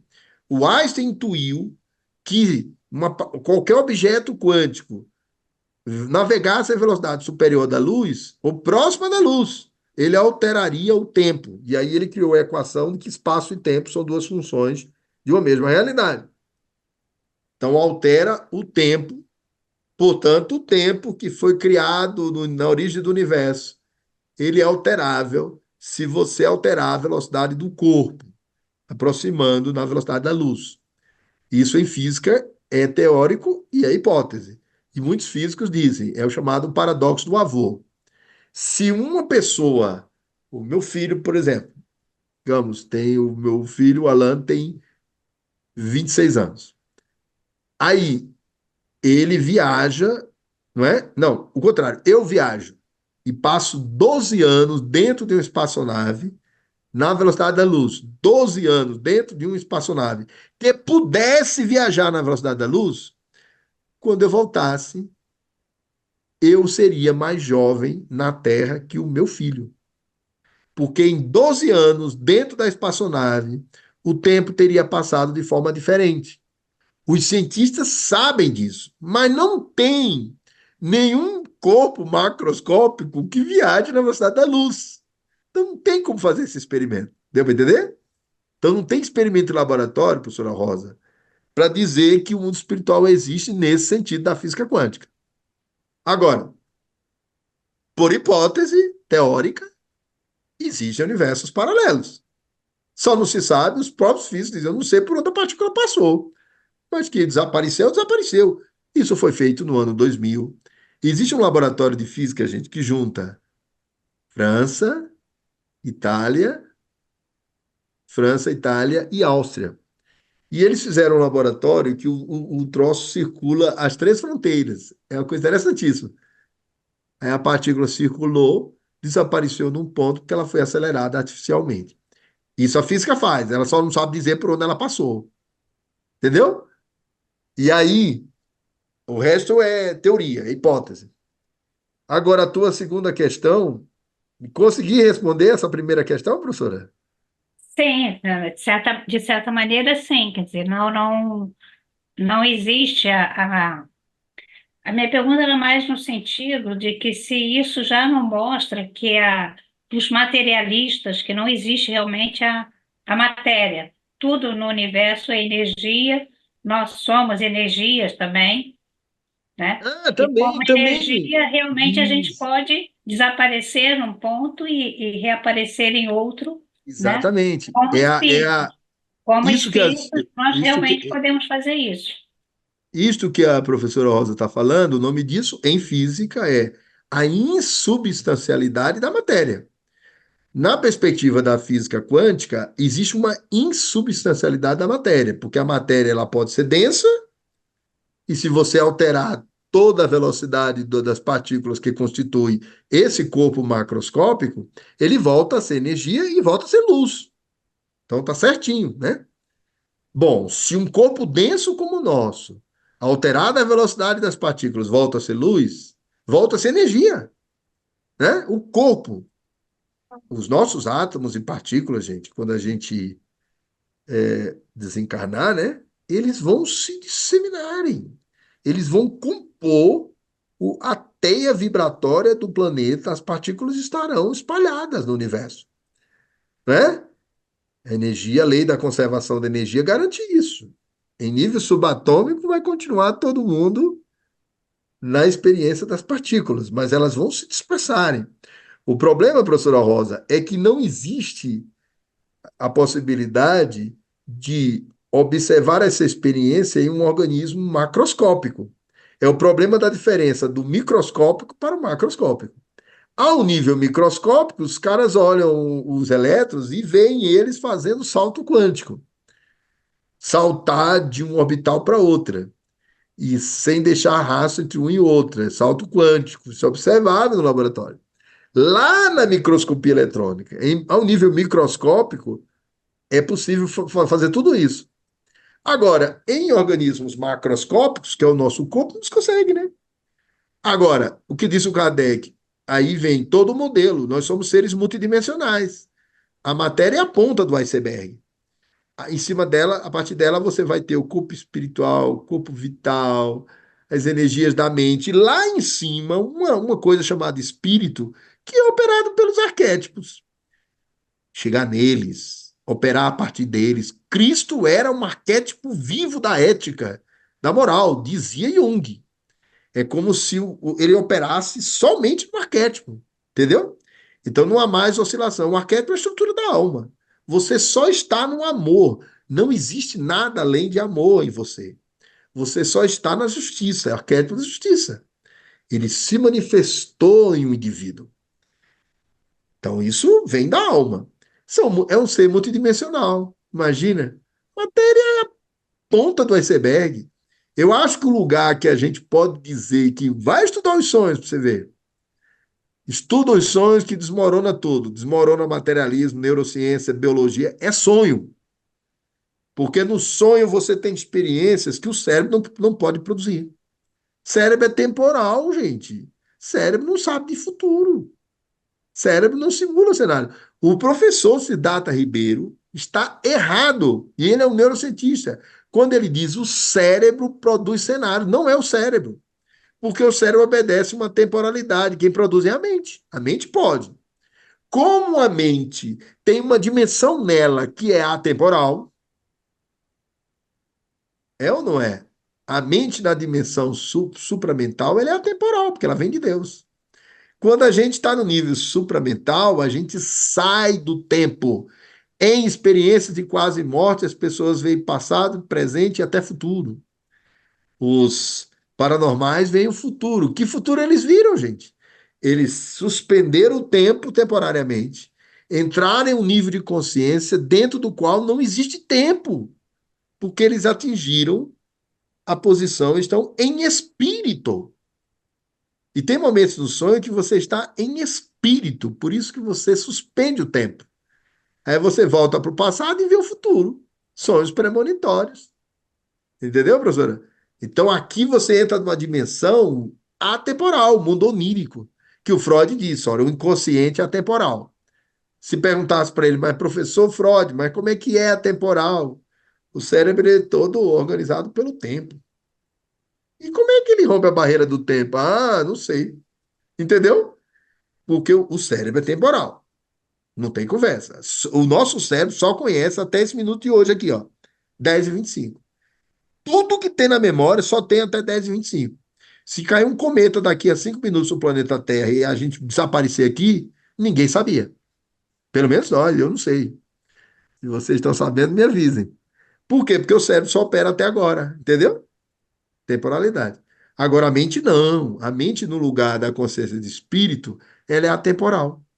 Por isso que ela sonha e ela vê o futuro. E a outra questão, qual era mesmo, professora?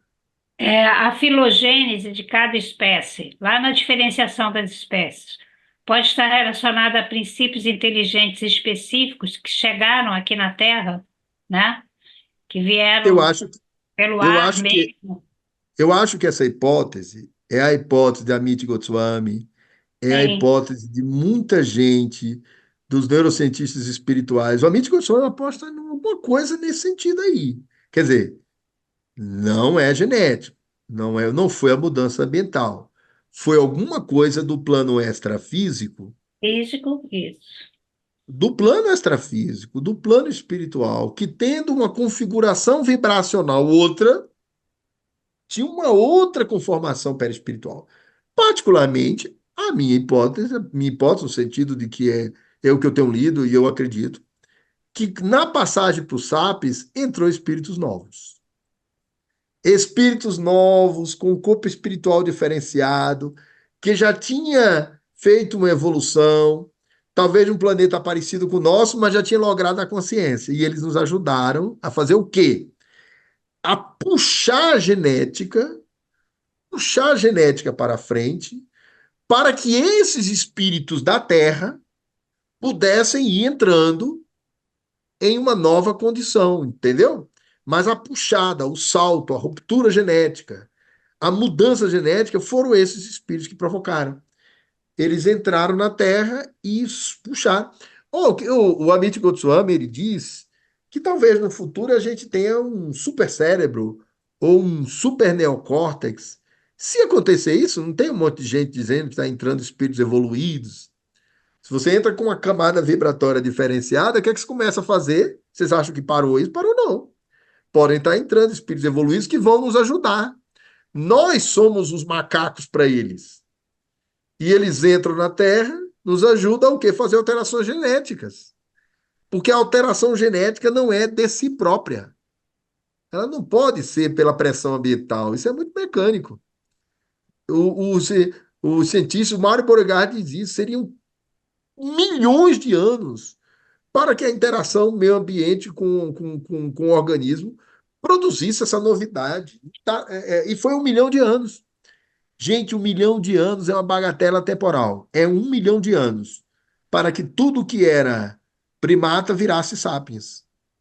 Pode ver a antropologia, eles calcularam 1 milhão de anos. Aquela escala toda, hominídeos, antropóides, australopitecos, afarenses, não sei o quê, neandertal, sapiens, aquela escala toda. Foi 1 milhão de anos. E nós tínhamos passado bilhões de anos, milhões de anos. A vida na Terra já tem 3 bilhões de anos, gente. A origem da vida. E depois vai vindo vertebrar. Então, concordo com você, professor. Eu acho que formas espirituais de outros planetas entraram na Terra e impulsionaram a passagem dos primatas para os sapiens, gerando uma nova camada neocórtex, a nova camada, que não é reptiliana, não é dos mamíferos, é um córtex novo, né? Tudo bem. Ok, Rosa? Certo. Obrigada, hein? Tudo certo. Olha, nós estamos sobre o tempo, mas eu quero fazer uma observação. A primeira, que eu gostaria muito de saber qual o gasto de energia do cérebro de um cientista como Einstein, por exemplo, de um filósofo como Sócrates. Eu queria muito saber o gasto de energia desses cérebros, mas acho que a ciência não sabe isso. Pois é, e aí eu devolvo essa pergunta com uma outra pergunta que eu também não tenho a resposta, né? E se essas mentes dispunham de qualidades psíquicas tão singulares e próprias, e que para eles a experiência de pensar um paradigma totalmente novo. No caso do Einstein. O Einstein colocou o mundo de ponta cabeça, gente. Ele pensou, existe a mudança que é uma mudança de um pedaço do sistema dentro do próprio sistema. E existe uma mudança que cria um novo sistema. O Einstein mudou o paradigma da ciência, porque ele deixou Newton para trás e mostrou que o tempo não era pontilhado, que o tempo ele tinha uma relação, o espaço tinha uma relação com o tempo, e que o tempo era relativo, que ele podia ser alterado conforme a velocidade pela qual um corpo se deslocava no universo. Ele descobriu coisas da ordem do novo. Será que a mente dele, para ele, isso não era. O Einstein era uma figura curiosa. Ele ia dar aula nos Estados Unidos, né? Ele fugiu para Londres, depois foi para os Estados Unidos. E ele era muito esquecido. E um dia ele foi dar aula, ele colocou a parte de cima da roupa e saiu de casa de cirola. A casa era muito perto da universidade, ele era muito distraído. Eu trouxe esse exemplo engraçado, que é real da vida dele, para dizer que pensar essas coisas para ele talvez não gastasse energia nenhuma. Que esse pensamento Inclusive, para ele era fluía, é, vinha tudo e tudo pronto. Agora, inclusive de onde é que vem? Não sei. Inclusive, Denise, é frequente, dizem, né, que era frequente ele andar com meias completamente separadas, né? Nenhum uma vermelha, outra azul, isso para ele também não, e não gastava energia com Tem essas uma coisas. conversa, só para a gente terminar de forma contraída, tem uma conversa dele com Charlie Chaplin, né? Charlie Chaplin, que revolucionou a linguagem do cinema, era capaz de fazer todo mundo entender o que ele pensava e queria transmitir com as suas peças de cinema, seus filmes, sem falar nada, né? O Chaplin, o cinema mudo, Charlie Chaplin. E o Einstein é contemporâneo do Chaplin. Um dia eles dois se encontraram. E aí o Charlie Chaplin, o Einstein disse para o Chaplin: eu fico impressionado. Como é que o senhor não diz uma só palavra nos seus filmes e todo mundo lhe compreende? O Einstein disse para o Chaplin. E o Chaplin retornou para o Einstein dizendo: e eu fico mais impressionado ainda com o senhor, que diz uma quantidade de coisas imensa, fala muito, que ninguém lhe compreende e todo mundo lhe aplaude como se tivesse entendido. Porque à época poucos compreenderam. Coloque 10 pessoas na Terra que entenderam o que ele estava falando. E até hoje tem gente que não gosta nem de ouvir falar, porque é um negócio, é um universo outro, né? É difícil entender a mecânica relativística. A mecânica quântica dá para estudar, agora a relativística é um negócio brutal de complexo. Eu tinha lido que na época do Einstein, só 8 pessoas tinham verdadeiramente compreendido. Agora Nossa. você disse que eram 10? Você me deu o número preciso. Eu fiz aqui um arredondamento, que eu sabia que era uma coisa dessa. No máximo 10 pessoas, eram 8 pessoas. No planeta O entendeu o que ele planeta falou. inteiro, pois é. E Agora eu hoje quero A gente está absorvendo aos poucos, não é fácil entender essas mentes brilhantes, né? É. Não, Eu e não quero é te... só ele. Sim, fale, professora. Não, termine. Não, eu só ia dizer que não era só ele, né? Sócrates, Vivekananda, Chico Xavier, Mahatma Gandhi, eles disseram coisas que a gente fica pensando, né? Patanjali, enfim. E você fica pensando, e você não entende completamente, porque é muito profundo. E está no futuro. São ideias muito do futuro. Eu Eles quero te estavam acompanhar. todos à frente do seu tempo. Eu quero te acompanhar nessa hipótese sobre o Einstein, que quebrou os paradigmas e mudou completamente a direção da civilização no planeta. O Sócrates fez isso quando ele deslocou o eixo da physis, que todos os pré-socráticos e os contemporâneos buscavam tudo na physis, e ele deslocou esse eixo para a interioridade do ser humano. Ele fez isso e mudou completamente esse paradigma de investigação que era da physis, da física, da ciência, aspas, materialista, né? E às Então, vezes eu gosto de brincar com as hipóteses e dizer assim, ó, será que o Jung foi a reencarnação de Platão e o Freud a reencarnação de Aristóteles? É porque eles têm modelos mentais correlacionados a esses autores, né? E você só consegue compreender o universal e a mente humana, a coisa mais complexa é o universal, gente. O individual é complexo, mas aquilo que é da ordem do universal e que é o universal de todos os tempos, o Amit Goswami diz curioso, existem obras que são atemporais, não passa nunca. Nunca sai de moda. A obra de William Shakespeare parece que não vai sair de moda nunca. A Mona Lisa e o olhar dela não sai de moda nunca. Existem fenômenos que parecem são universais. Aí os autores da psicologia dizem aquilo que é da ordem do universal é porque não é do indivíduo em sua singularidade. É uma potência da alma que todo ser humano que estagiar, visitar, manifestar, individuar-se conforme os arquétipos os manifesta. E aí você vai se desenvolvendo e visitando esses. O grande desafio dos arquétipos é visitá-los. Por que é tão importante o mestre, o arquétipo do mestre, e conhecer o mestre? Porque o mestre, ele tem um arquétipo nele, né? Aí você entra em contato com o arquétipo que está nele. O Jung dizia, o arquétipo está lá em Jesus, manifestado, ele está vivo. Eu estou vendo o arquétipo da moral e da ética no Cristo. Ele está manifestado no Cristo. E nós, ele não está.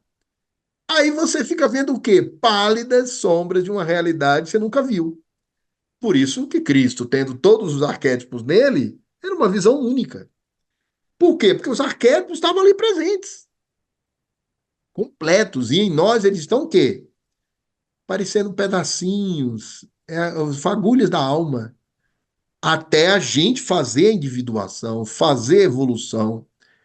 O Sócrates propôs isso, claro, autoconhecimento, parto da alma, para visitar os arquétipos, para reconhecê-los, para manifestá-los. E aí o arquétipo da verdade, da justiça, da beleza, do amor romântico, da perfeição moral, do mestre, do Messias, do divino. Arquétipos, né? A gente não ele está no sobre fazia, e ele fazia essa sondagem através da maiêutica, exatamente. na Dialética Socrática. Naquele célebre diálogo com o general, que tinha voltado da guerra coroado, cheio de medalhas e tudo, nem sei se havia medalhas, mas enfim, de grandes conquistas, ele provou ao general que o general não sabia o que era coragem. Então, ele fez É. uma sondagem buscando, quem sabe, aí o caminho arquetípico do que estava lá no general. E esse é um processo de transubstanciação, viu? Olha lá. Nós já estamos na substância da alma. Nós somos uma alma encarnada já estão na substância da alma. Os animais estão na substância de um outro tipo de alma. Nós já estamos na substância da alma humana.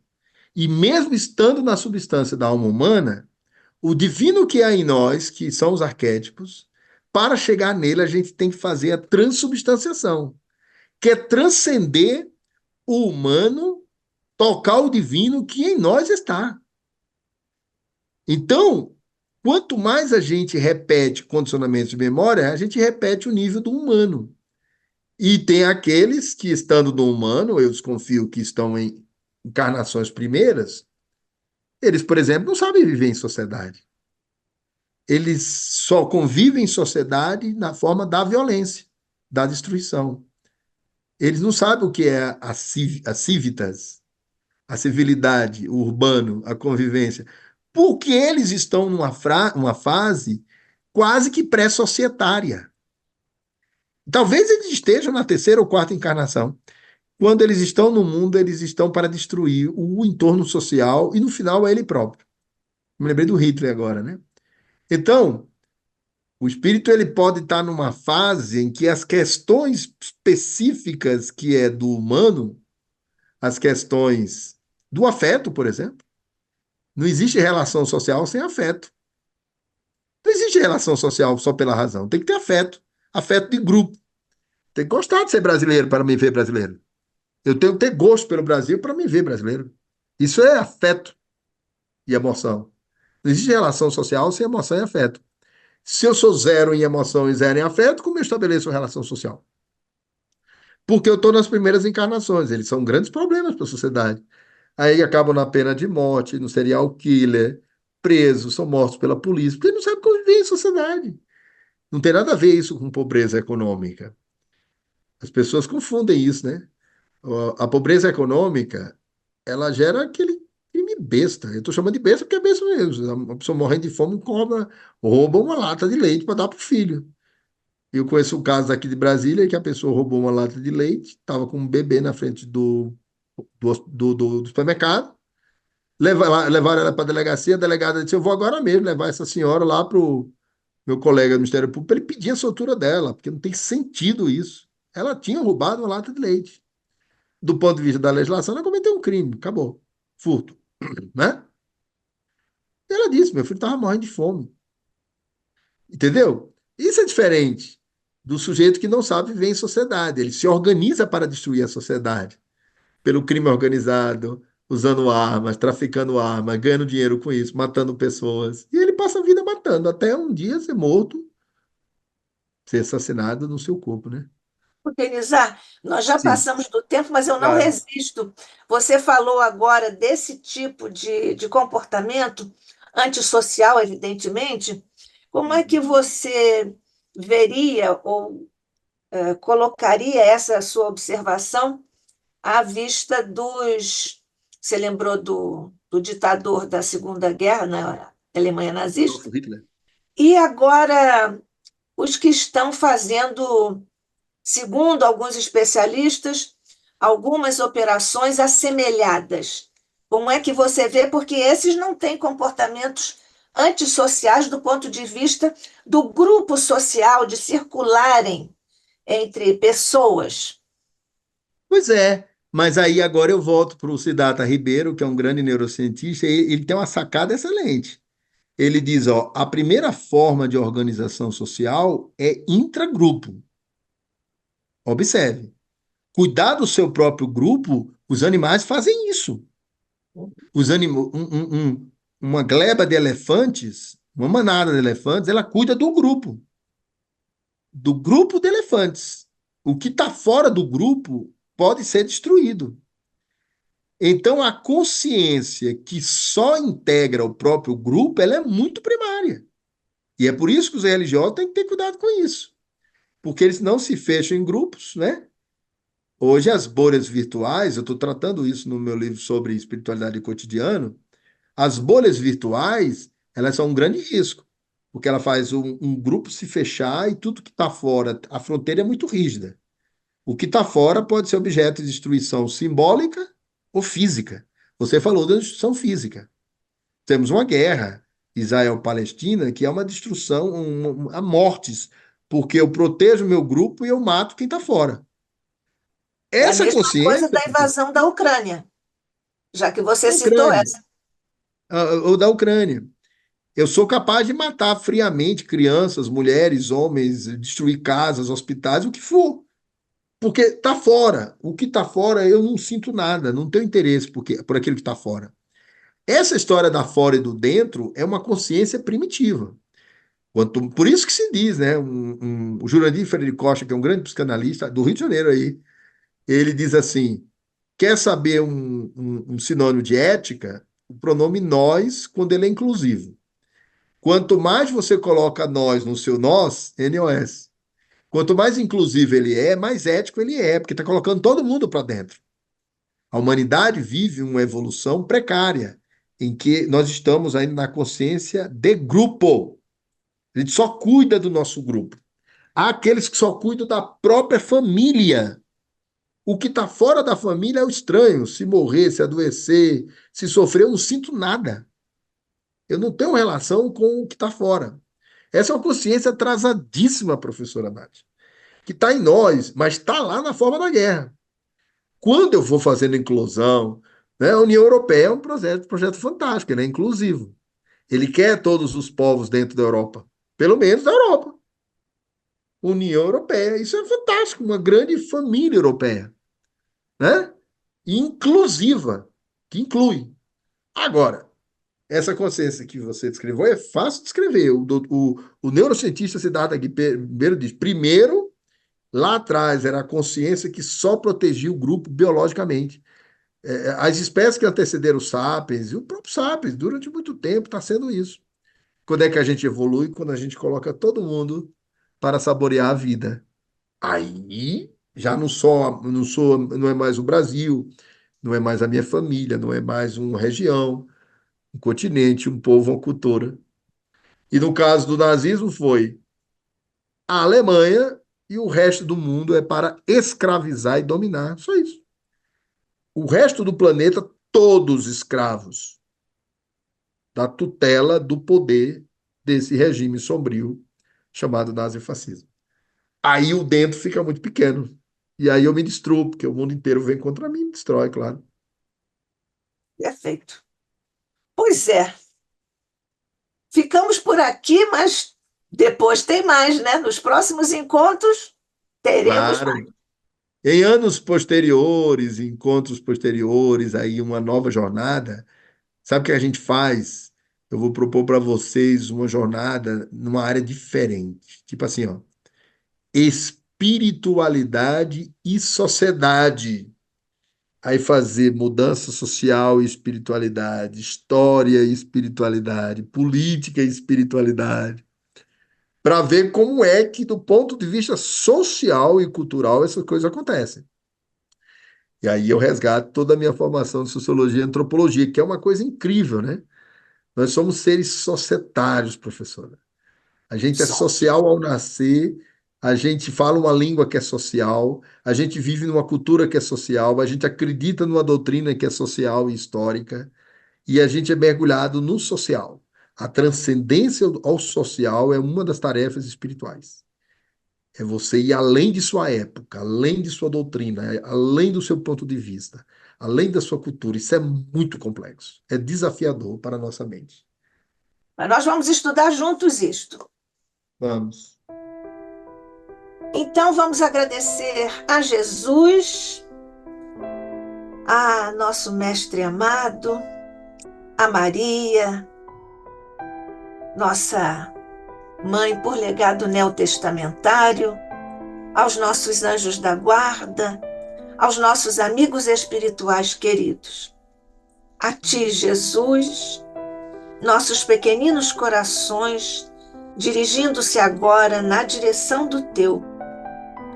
Todos recebemos, Mestre, as bênçãos do teu amor, da tua resiliência, da tua luz e da tua paz em nossas mentes e corações. Nós te agradecemos, Jesus, por tudo que recebemos de ti. E continuamos agora, Mestre amado, nesta hora em que te agradecemos. Vamos acompanhar a nossa querida Rosa Rita Martins para o encerramento do estudo que acabamos de realizar sob o patrocínio de raios de tua inteligência cósmica e das inefáveis vibrações do teu coração. Graças te damos. Então, unindo nossos pensamentos a Deus Pai, a Jesus, nosso Mestre, a Maria, nossa Mãe Espiritual, queremos agradecer ao Denizar por tudo que ele nos trouxe hoje de informações, de tantas novidades e tantas coisas para pensarmos, pela importância de todo o nosso aprendizado, nosso processo evolutivo. Obrigada, Mestre, que a vossa paz esteja conosco e com todos os habitantes da Terra. E em nome da cúpula espiritual do ICEB, vamos encerrar o nosso estudo de hoje. Graças a Deus. Graças a Deus.